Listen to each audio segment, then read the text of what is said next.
Yashoda Nandana Braj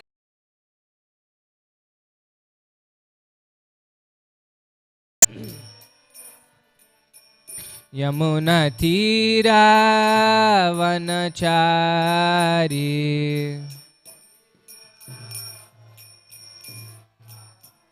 Yamuna Tira Vanachari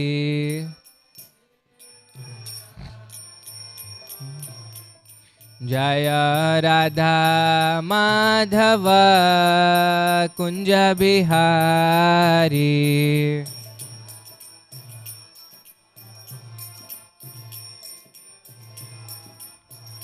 Jaya Radha Madhava Kunja Bihari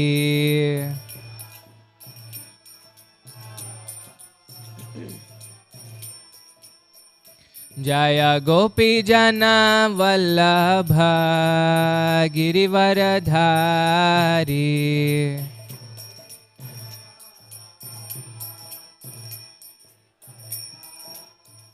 Jaya Gopi Jana Vallabha Girivaradhari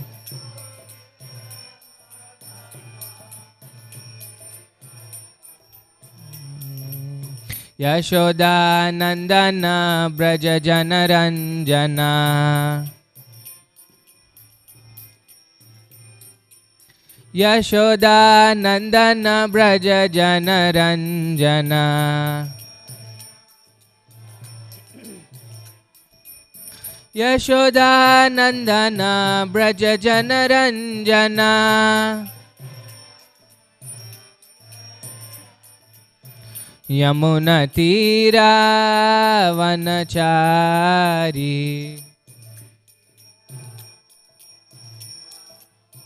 Yamuna Tira Vanachari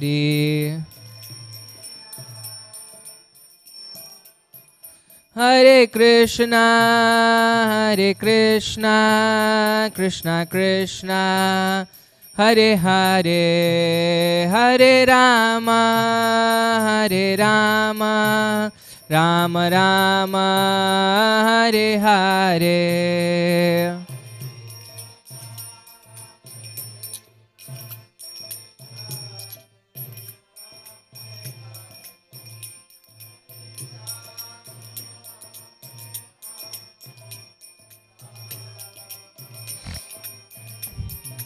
Hare Krishna Krishna Krishna Hare Hare Hare Rama Rama Rama Hare Hare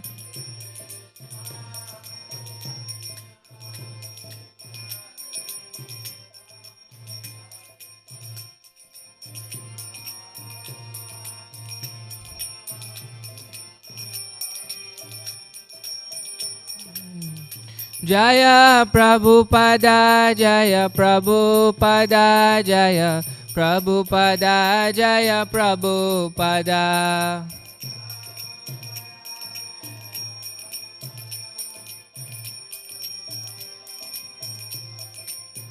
Jaya Jaya Prabhupada Prabhupada Prabhupada Jaya Jaya Prabhupada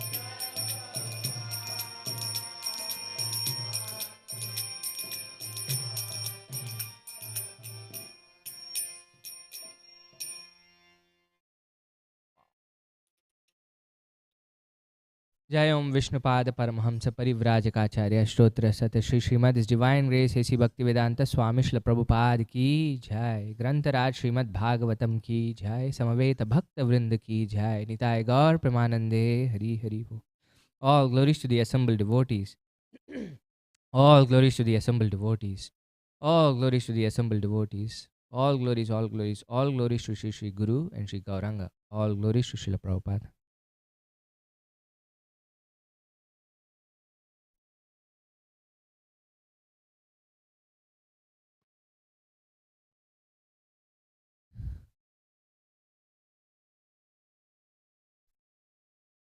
Saturday is speaker's choice. A difficult thing because you have too many choices. to pick.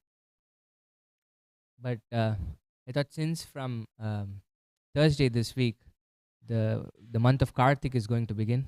We'll discuss something about Damodar today. So can you go to Canto 10? We're jumping all the way. Canto 10, and then this is chapter 9.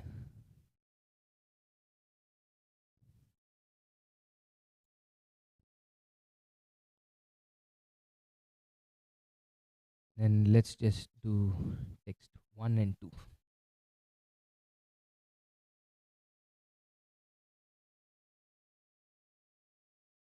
Okay. Please repeat. Om Namo Bhagavate Vasudevaya.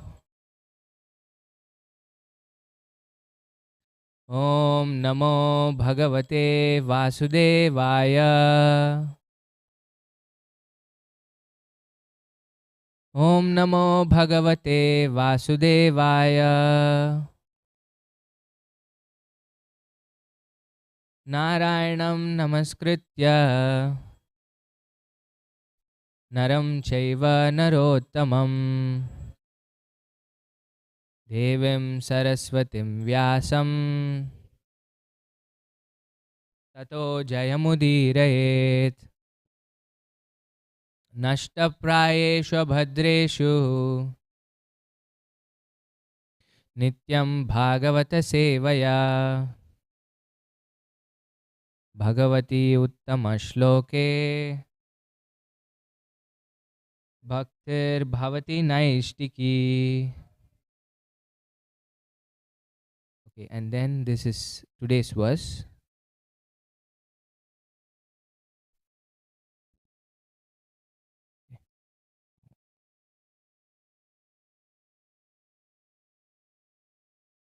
Shri Shuka Uvacha Ekada Grihadashishu Yashodhanandagehini Karmantaraniyuktasu Nirmamantha Swayam Dadi Yani Yani Hagitani Tadbhala Charitani Cha Dadi Nirmanthane Kale Smaranti Tanyaghayata. Shri Shuka Uvacha Ekada Grihadashishu Yashodhanandagehini Karmantaraniyuktasu Nirmamantha Swayam Dadi Yani Yani Hagitani Tadbhala Charitani Cha Dadi Nirmanthane Kale Smaranti Tanyaghayata. Somebody please chant.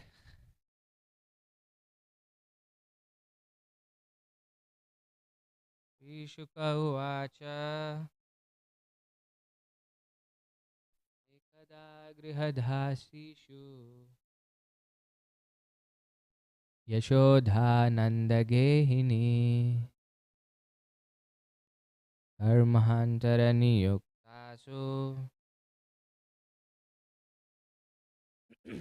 Swayam Dadi. Yeah. Yani Yani Hagitani Tadbhala Charitani Cha Tadhi Nirmantane Kale स्मरन्ति तान्यघायत.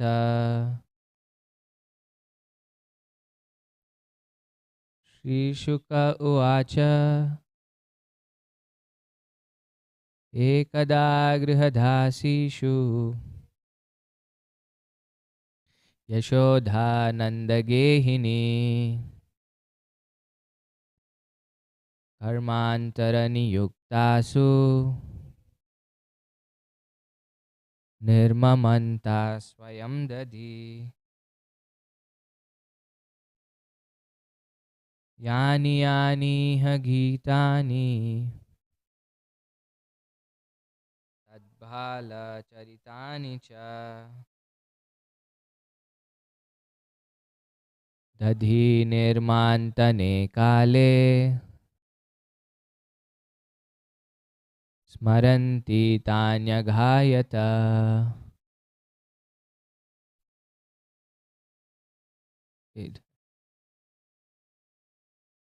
श्रीशुक उवाच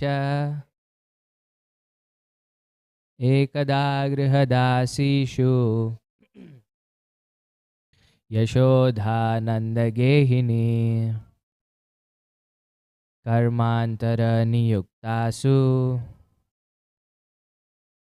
निर्ममन्त स्वयं दधि.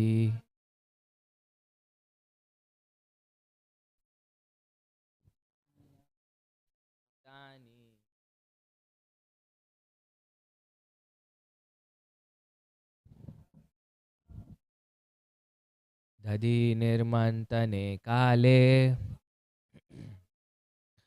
स्मरन्ति तान्यघायत. Translation and purport by His Divine Grace A.C. Bhaktivedanta Swami Srila Prabhupada. Srila Prabhupada ki jai. Shri Sukha Uvacha. Shri Sukadev Goswami said, Ekada, one day, Grihadashishu, when all the maidservants of the household were otherwise engaged, Yashoda, Mother Yashoda, Nandagehini, the queen of Nanda Maharaj, Karma Antara, in other household affairs, Niyuktasu, being engaged, Nirmamanta, churned, Swayam, personally, Dadi, the yogurt, Yani, all such, Yani, such, Iha, in this connection, Gitani, songs, Tadbhala Charitani, in which the activities of her own child were enacted. Cha, and Dadi Nirmantane, while churning the yogurt, Kale, at that time, Smaranti, remembering, Tani, all of them in the form of songs, Aghayata, chanted. Translation. Sri Shukadev Goswami continued. One day, when Mother Yashoda saw that all the maidservants were engaged in other household affairs, she personally began to churn the yogurt. While churning, she remembered the childish activities of Krishna, and in her own way, she composed songs and enjoyed singing to herself about all those activities. Please repeat. Sri Shukadev Goswami continued. One day, when Mother Yashoda saw that all the maidservants were... Oh, okay, this is too much. When Mother Yashoda saw that all the maidservants were engaged in other household affairs, she personally began to churn the yogurt.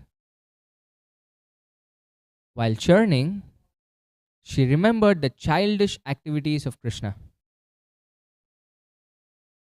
And in her own way, she composed songs and enjoyed singing to herself about all those activities. Purport. Srila Vishwanath Chakravarti Thakur, quoting from the Vaishnava Toshani of Srila Sanatan Goswami, says that the incident of Krishna's breaking the pot of yogurt and being bound by Mother Yashoda, took place on the Deepavali day or Deepamalika. Even today in India, this festival is generally celebrated very gorgeously in the month of Kartika by fireworks and lights, especially in Bombay. It is to be understood that among all the cows of Nanda Maharaj, several of Mother Yashoda's cows ate only grasses so flavorful that the grasses would automatically flavor the milk.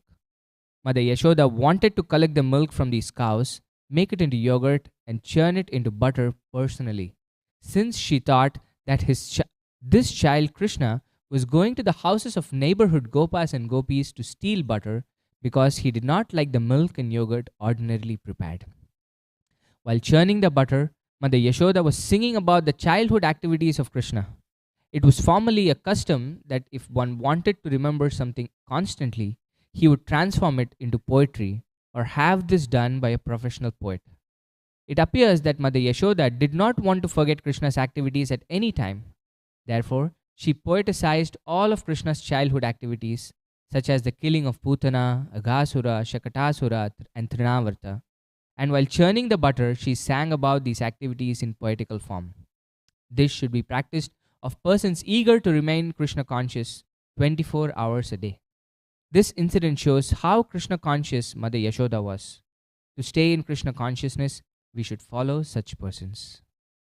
Om Ajnanatimirandasya Jnananjana Shalakaya Chakshurunmilitam Yena Tasmai Shri Gurave Namaha Shri Chaitanya Manobhishtam Sthapitam Yena Bhutale Swayam Rupa Kada Mahyam Dadati Swapadantikam Vandeham Shri Guru Shri Utapadakamalam Shri Gurun Vaishnavamsha Shri Rupam Sagrajatam Sahagana Raghunathanvitam Tam Sajivam Sadvaitam Savadutam Parijana Sahitam Krishna Chaitanya Devam Shri Radha Krishna Padan Sahagana Lalita Shri Vishakan Vitamsha He Krishna Karuna Sindho Dinabandho Jagatpate Gopesha Gopika Kanta Radha Kanta Namostute Tapta Kanchana Gaurangi Radhe Vrindavaneshwari Vrishabhanu Sute Devi Pranamami Hari Priye Vancha Kalpatarubhyascha Kripa Sindhubhya eva cha Patitanam Pavanebhyo Vaishnavebhyo Namo Namaha Jaya Shri Krishna Chaitanya Prabhu Nityananda Shri Advaita Gadadhara Srivasadi Gaura Bhakta Vrinda Hare Krishna Krishna Krishna Hare Hare Hare Rama Rama Rama Hare Hare Namo Vishnupadaya Krishna Preshtaya Bhutale Srimate Bhakti Vedanta Swaminiti Namine Namaste Saraswate Deve Gauravani Pracharine Nirvisesha Shunyavadi Pashyatya Deshatarine. Yeah. This is a really wonderful verse and with incredible purport by Srila Prabhupada, isn't it? So Shukdev Goswami starts this story or this narration of this pastime with one day. One day. So this is a continuation actually from the previous chapter. This is chapter 9 where Krishna is bound, breaks the pot, and in the next chapter he gets bound. Do you know what the previous chapter is? Chapter 8 of the 10th canto is? No. Krishna is grown up. He's not so small, right? By this point, when he was, the card demon was there, Krishna was a very little baby. And now Krishna is able to walk and run, isn't it? By the time Yashoda is able to bind him. So this is this pastime of Krishna eating dirt. And this chapter is so important because this chapter 8 has what you call the Paribhasha Sutra of the entire 10th canto. So the entire Srimad Bhagavatam has a Paribhasha Sutra. Does anybody know what Paribhasha Sutra is? Paribhasha Sutra is the verse with which you can harmonize all apparent contradictions. It's that one verse that illuminates the entire text. And the Paribhasha Sutra of Srimad Bhagavatam is what, the famous verse. Exactly. Ete changsa kalapumsa Krishnastu Bhagavan Swayam Indrari Vyakulam Lokam Mridayanti Yuge Yuge. That all the apparent contradictions that you might find in Srimad Bhagavatam can be harmonized by this one verse, which is Ete chamsa kalapumsa Krishnastu Bhagavan Swayam. In the section before, Sutta Goswami is describing different incarnations of Krishna, but in this verse he comes and says, okay, among all the incarnations and that I've mentioned before, Krishnastu Bhagavan Swayam. Krishna is the supreme personality of Godhead, or Krishna is the original personality of Godhead from whom all the incarnations manifest. So like that, this verse is used to, it's called the key that unlocks all the mysteries. So similarly, something incredible happens in the 8th chapter actually of the Srimad Bhagavatam. It's a very apparently very mundane thing, right? Like all kids, Krishna is also eating dirt.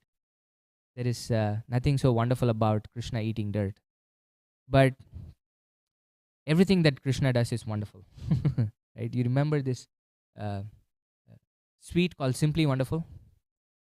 Yeah, this is Prabhupada saying everything is wonderful, everything is simply wonderful, and then the sweet is also simply wonderful. That's how the sweet got its name, Simply Wonderful. The devotees were saying, Prabhupada, you're wonderful, Krishna is wonderful, like that, So everything that Krishna does is wonderful. So although it might have apparently looked like a child eating dirt, something wonderful came out of it, which was actually astonishing to Parikshit Maharaj. When he was listening about this narration of Krishna eating dirt, something fascinating, at least for Shukadev, Parikshit Maharaj, something was really fascinating. And at the end of this chapter, why it was so fascinating was Krishna, in order to escape from his mother, right? He's eaten dirt, and then the boys have gone and complained to Mother Yashoda, saying, Mother Yashoda, Krishna is eating dirt. And she's coming there, and then Krishna is saying, no, I have not eaten dirt. You can ask my brother. But then the problem was, Balramji was also going and complaining to Mother Yashoda that Krishna had eaten dirt. So there was no escape for Krishna. So usually he falls upon Balram to get him out of circumstances. But now Balram was also not on his side. So what he had to do was to confuse Mother Yashoda before getting a good beating.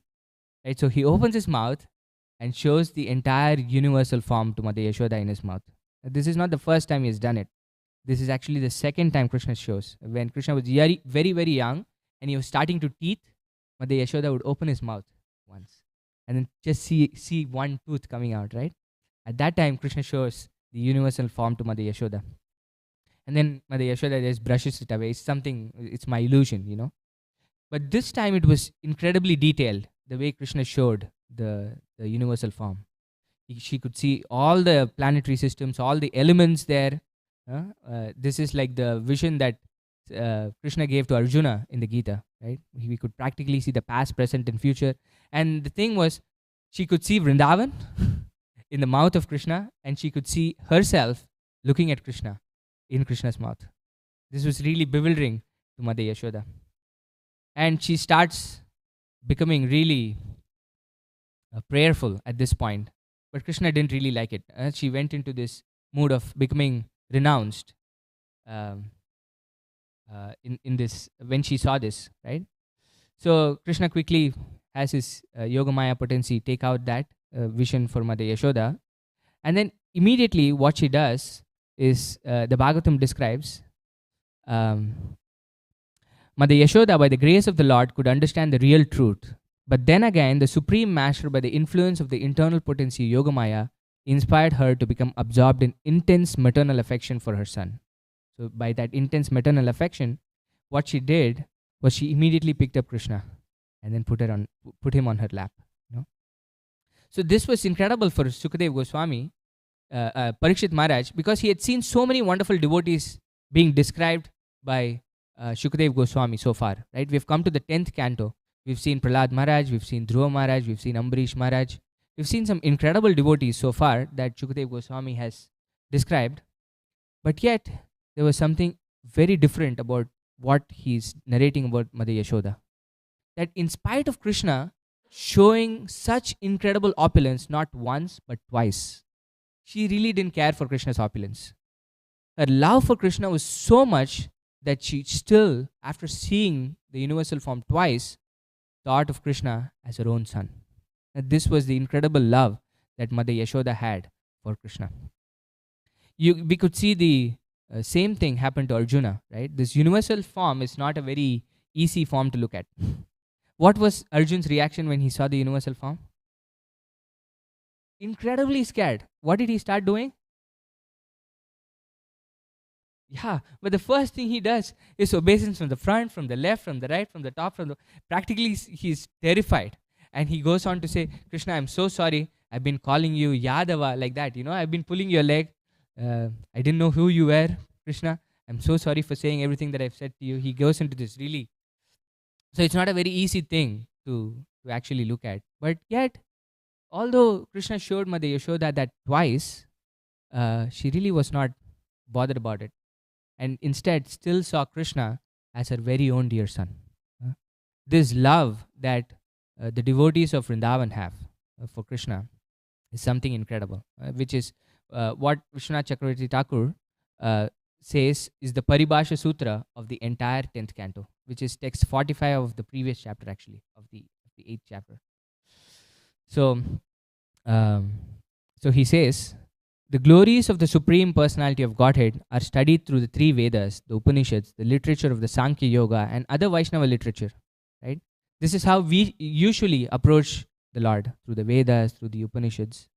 And Krishna was showing that. This is what the Vedas and the Upanishads say, right? Sahasra Sirsha Purushaha, Sahasraksha, Sahasrapad. The Purusha Sukta says this, that Krishna has thousands of heads and thousands of hands and thousands of legs.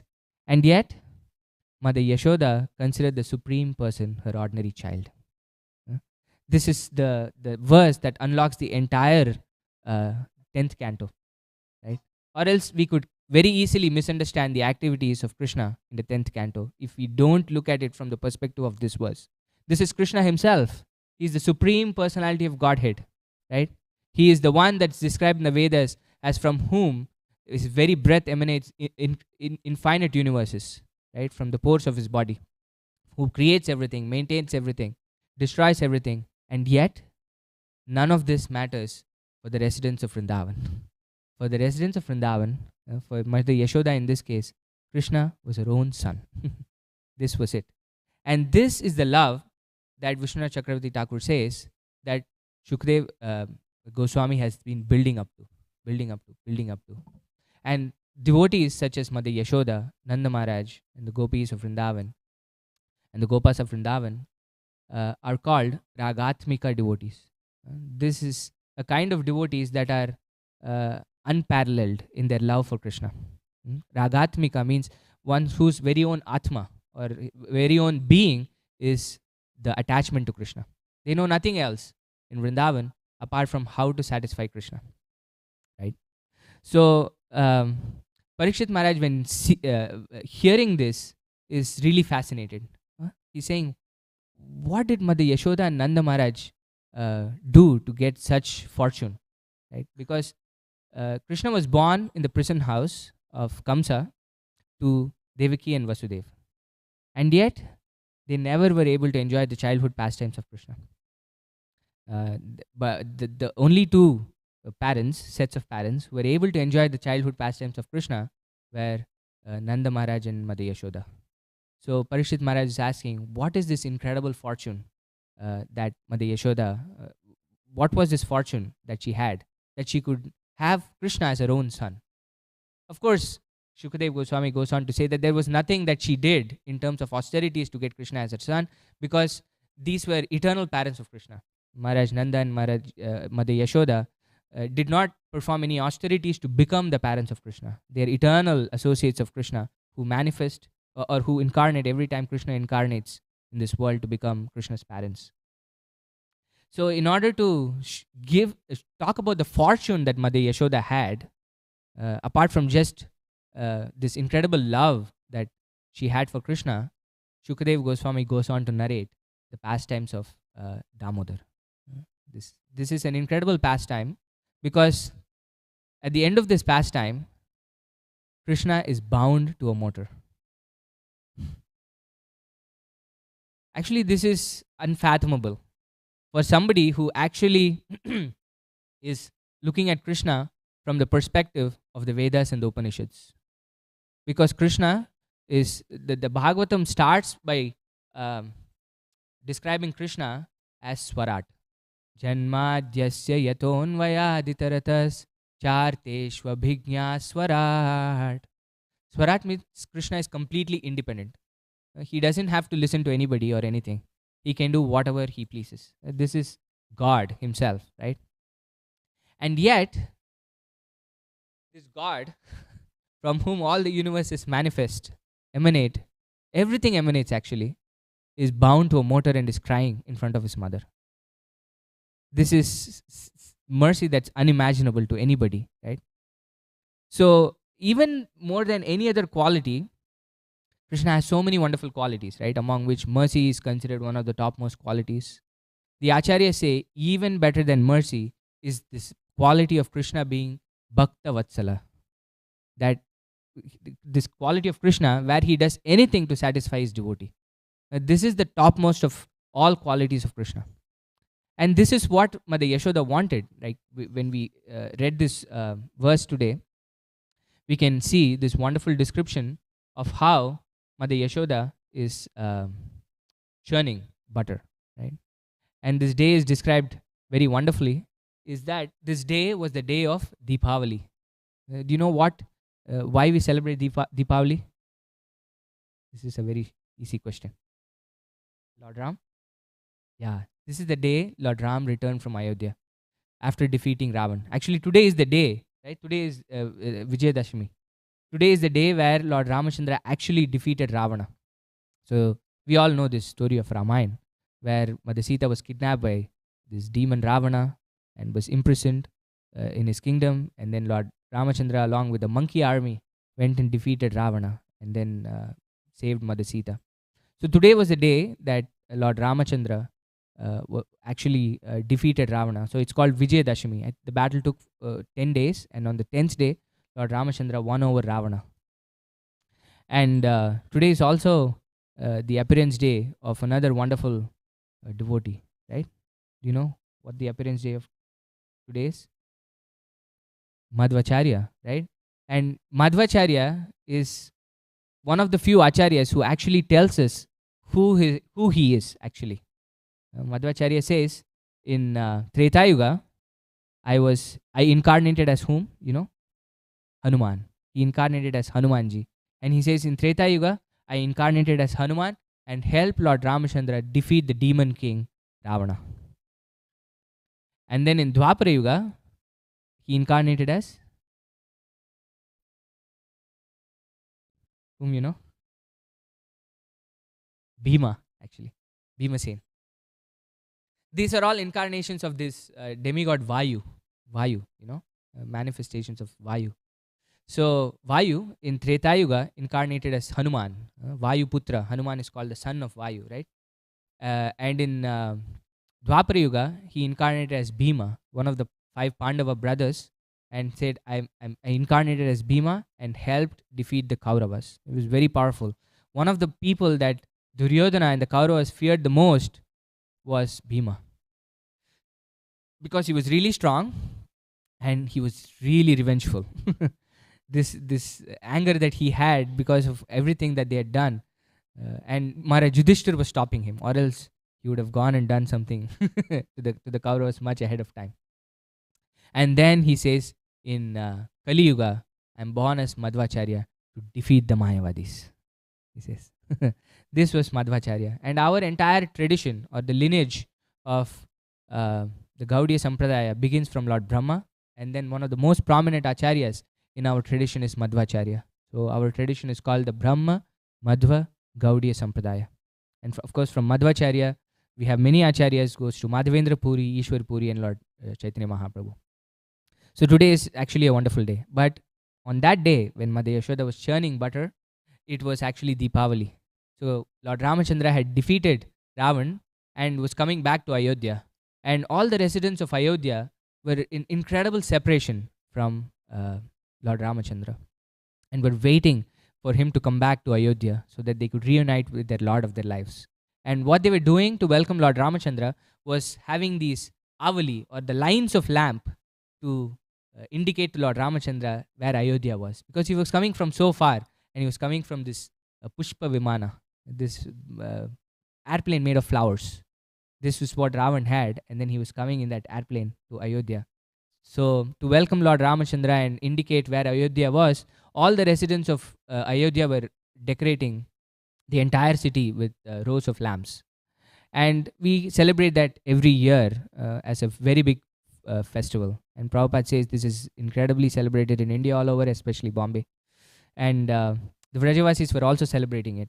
And the Acharyas say Mother Yashoda was personally trying to churn the butter, right?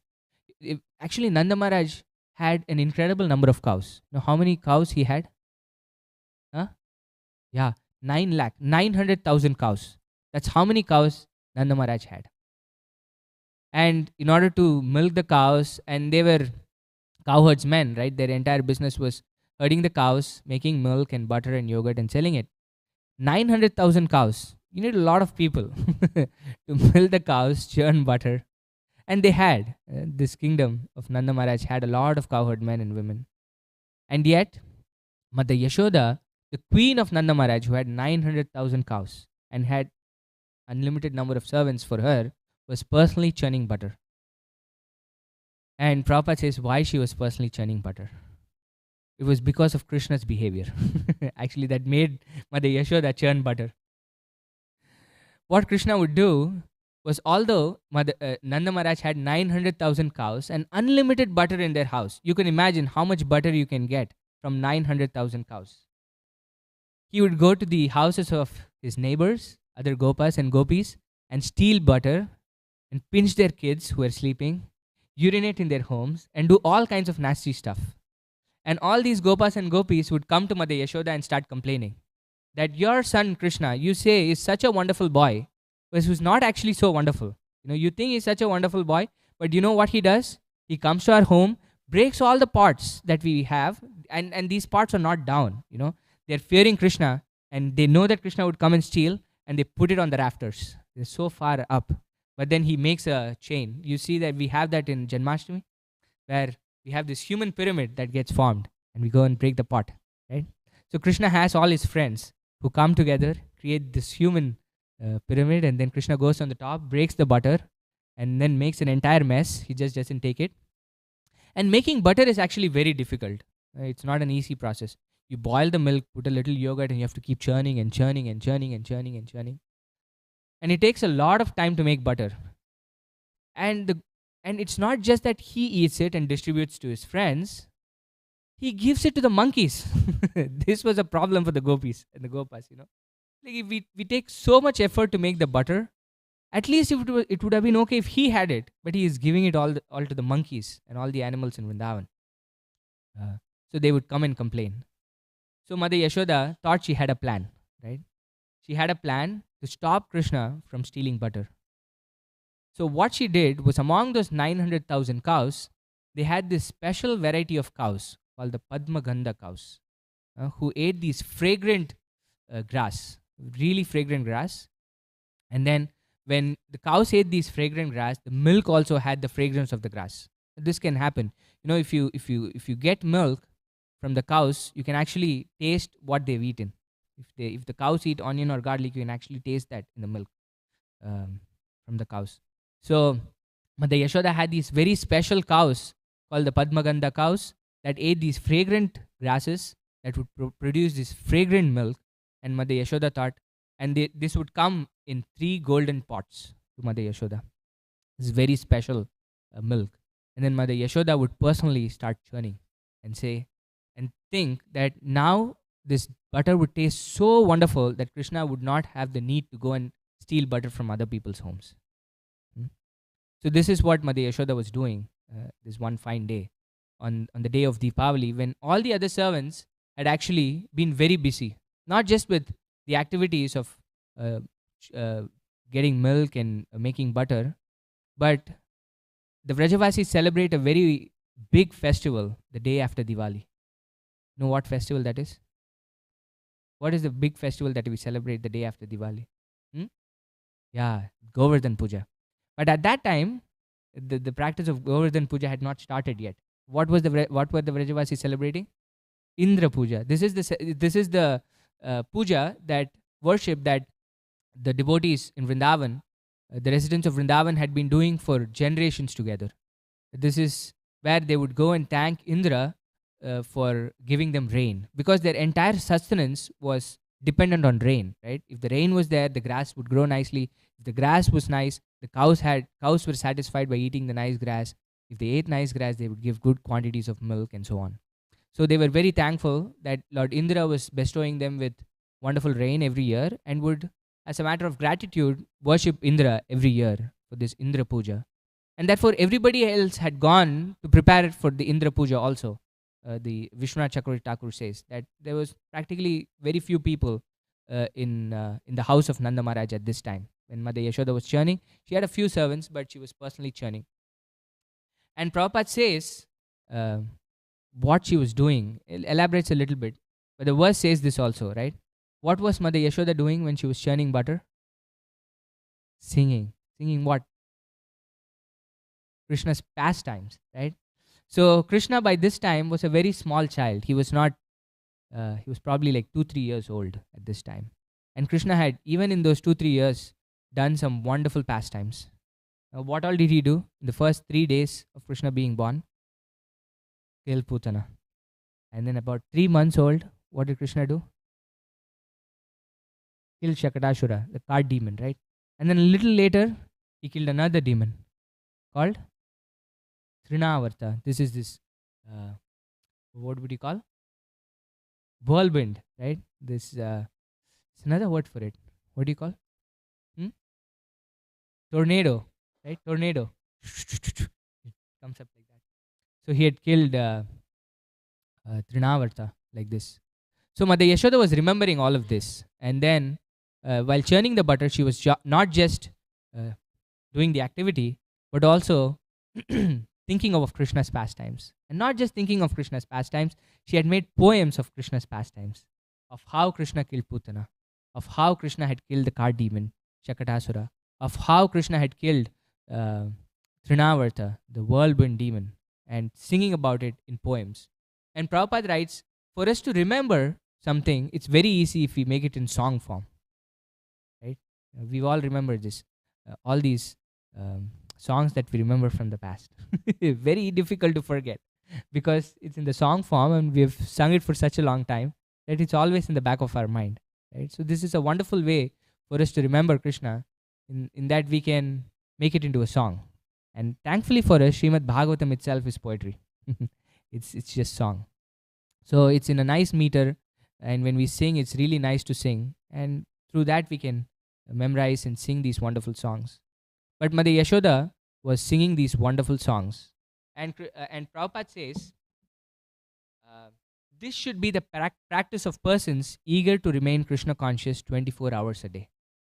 That in order for us to remember, for us to be Krishna conscious 24 hours a day, we should be conscious of Krishna.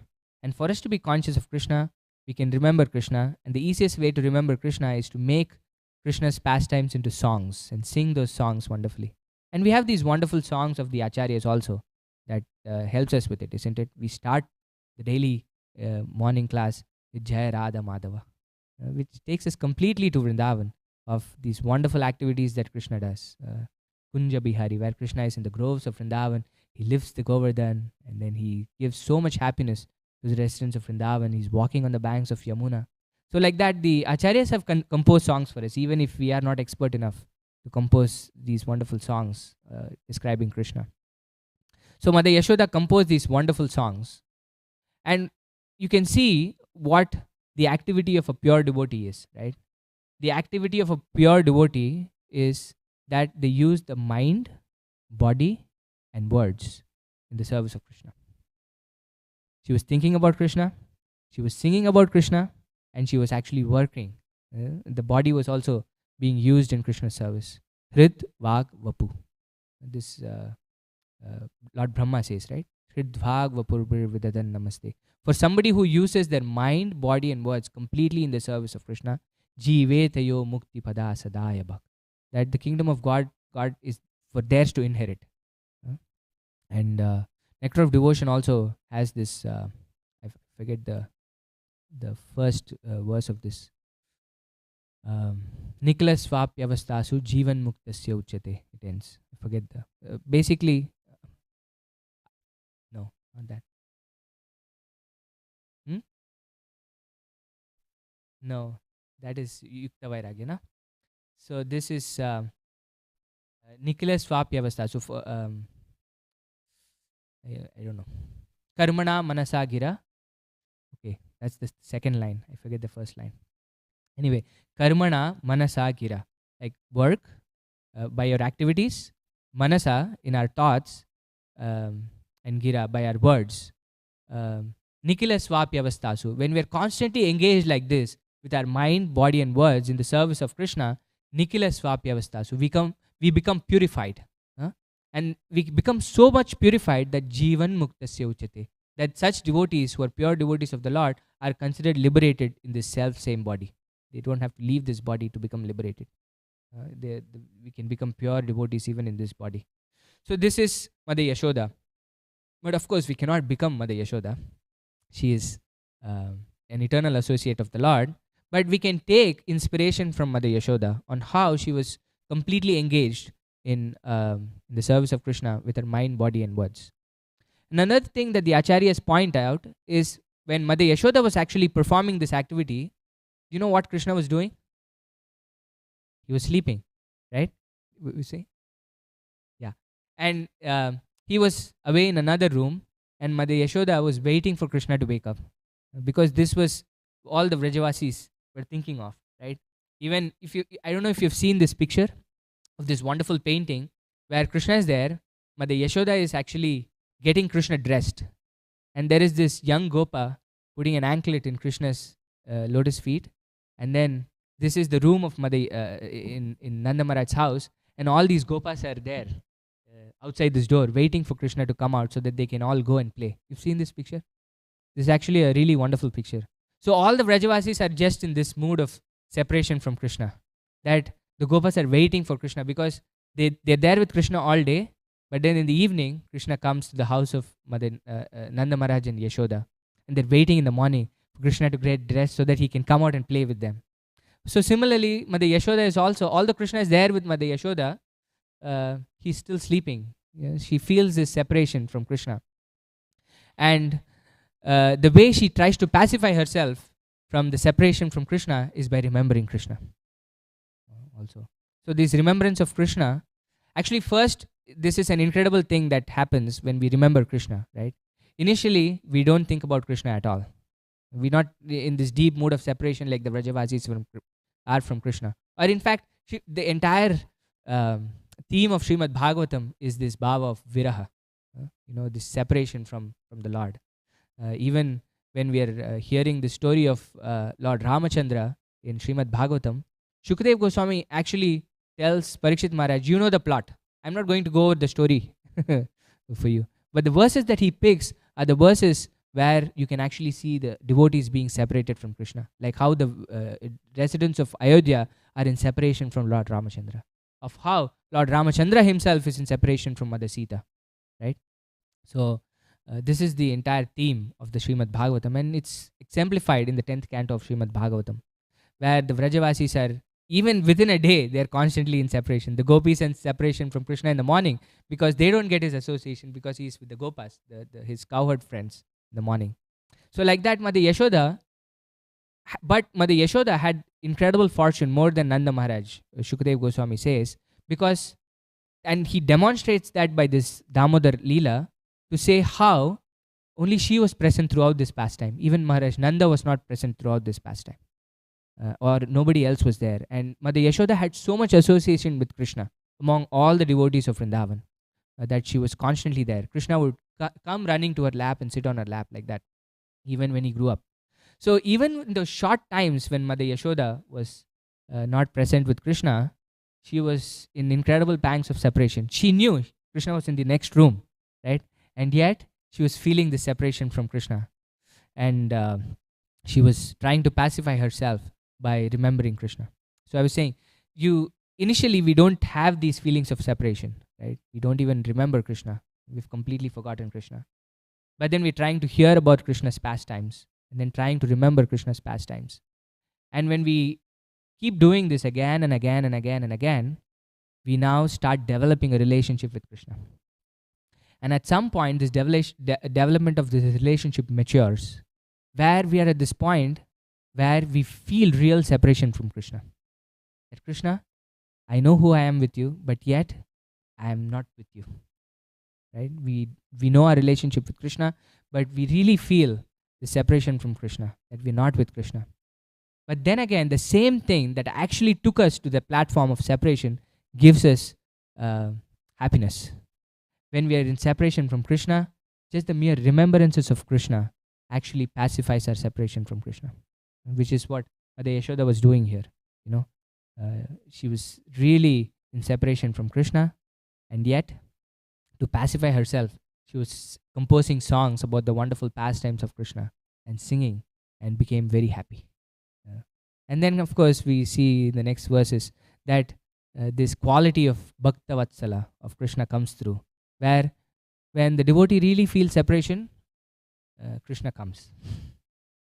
This is not unique, actually. You see the same occurrence of how Mother Yashoda is thinking about Krishna killing Putana, Trinavarta, Shakatashura, like that, happen again in the Srimad Bhagavatam. Do you know where it happens? Not necessarily by Mother Yashoda, but the same activity happens in the Srimad Bhagavatam. Again, in the mood of separation. The classic. No, my question is, Mother Yashoda here is remembering Krishna in separation, right? Of how Krishna killed Putana, how Krishna killed Shakatasura.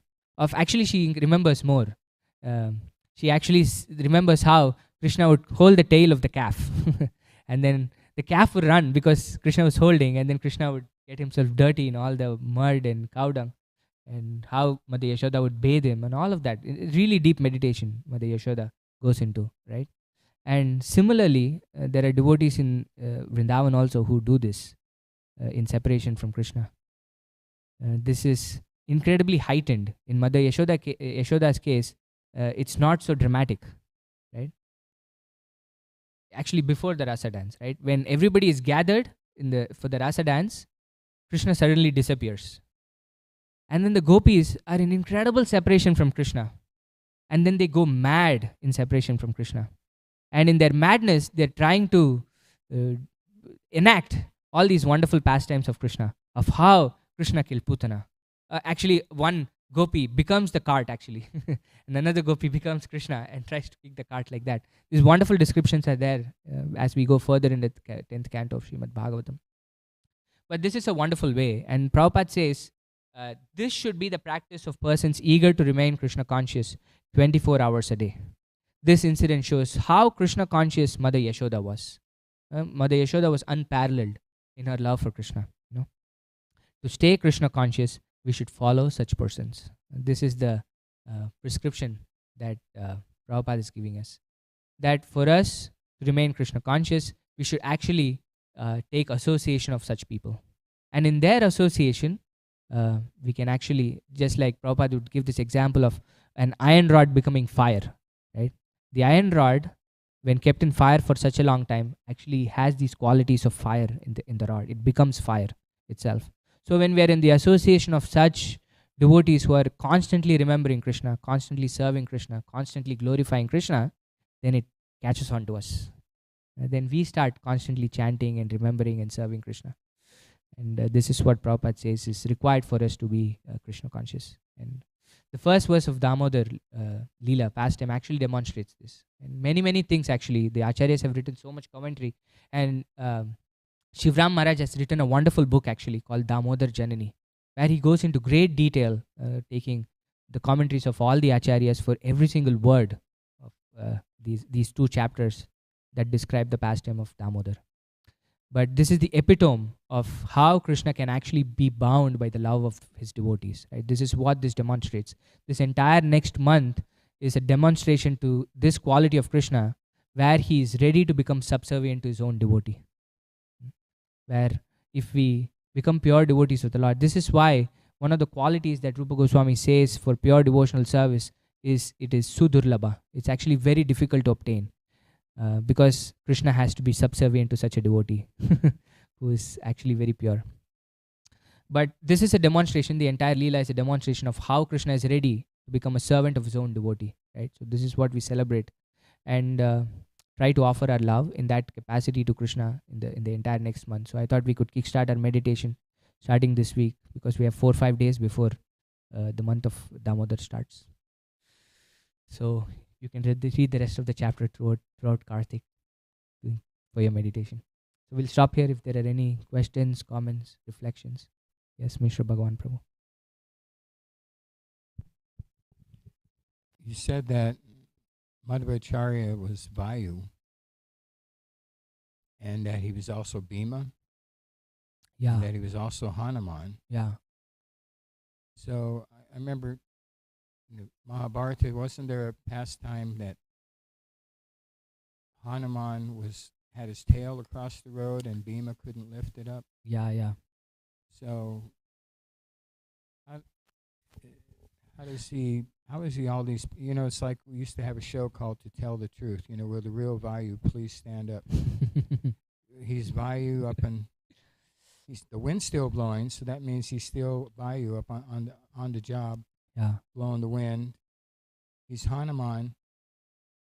He's Bhima. Bhima's trying to lift Hanuman's tail. Yeah. Can't lift it.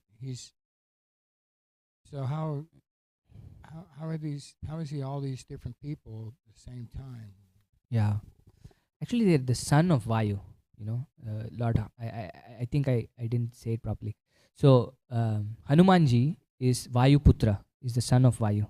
And similarly, Bhima is also the son of Vayu, right? Kunti Devi begets 5 sons from 5 demigods, actually 4. So, and they have this aspect of Vayu in them because they are the sons of Vayu. That's what it means, in my understanding at least. And also, it's not unusual because in all the incarnations of Krishna, usually Krishna asks the demigods to incarnate first, right? So the Vayu is there, and their incarnation is also there. So I don't know how that works, but it's there.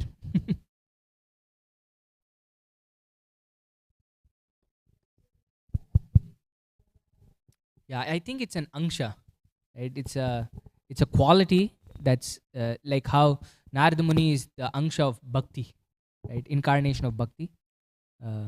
Shakti Avesh, not Angsha, Shakti Avesh. The potency is invested in them. That's how I understand it. Can you use the mic, please?